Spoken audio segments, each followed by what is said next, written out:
मालवण या ठिकाणी तयार करण्यात आलेला 35 फूट उंच शिवाजी महाराजांचा पुतळा अवघ्या 8 महिन्यातच खाली कोसळला असून या पुतळ्याचे अनावरण पंतप्रधान नरेंद्र मोदी यांनी केले असून दोषी कंत्राटदारावर कठोर कारवाई करण्यात यावी या मागणीसाठी गोंदियात शरद पवार राष्ट्रवादी गटाच्या कार्यकर्त्यांनी शिवाजी महाराजांच्या पुतळ्याचे अभिषेक करून दोषी कंत्राटदारावर कारवाई करण्यात यावी अशी मागणी केली आहे।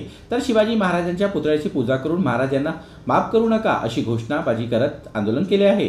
शिवाजी महाराजांचा पुतळ्यासंबंधी भ्रष्टाचार झाला असून येणाऱ्या निवडणुकीत यांना महाविकास आघाडी पाडणार आणि त्यांना जागा दाखवणार असल्याची प्रतिक्रिया नेत्यांनी दिली आहे।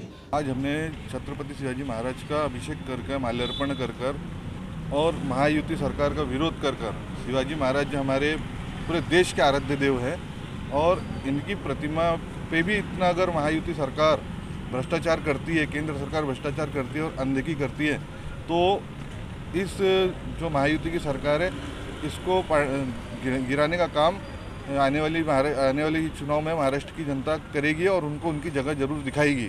और महाविकास आघाड़ी हो या शरद पवार गट हो, हम इस बात का पुरजोर विरोध करते हैं जो हुआ। और छत्रपति शिवाजी महाराज हमारे आराध्य हैं और हम अपने आराध्य की बेइज्जती या फिर अपमान कभी बर्दाश्त नहीं करेगा महाराष्ट्र।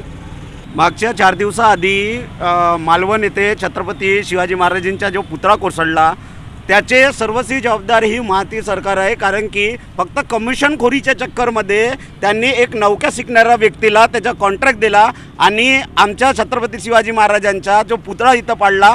याच्यामध्ये जी महायुती सरकार जी जबाबदार आहे त्यांना ही महाराष्ट्राची जनता त्यांना आपली जागा दाखवणार।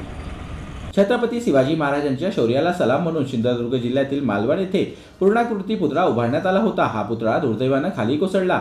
या मागचं कारण अजूनही कळू शकलेलं नाही। 4 डिसेंबर 2023 ला मालवणच्या राजकोट किल्ल्यावर या पुतळ्याचं अनावरण पंतप्रधान मोदींच्या हस्ते पार पडलं होतं। शिवाजी महाराजांचा पुतळा हा निकृष्ट कामांमुळे कोसळला असल्याने शरद पवार राष्ट्रवादी गटाकडून संताप व्यक्त केला जात असून दोषी कंत्राटदारावर कारवाई करण्याची मागणी केली जात आहे।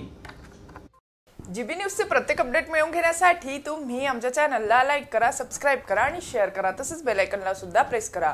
आपला जिल्हा, आपली बातमी, जीबी न्यूज, गोंदिया।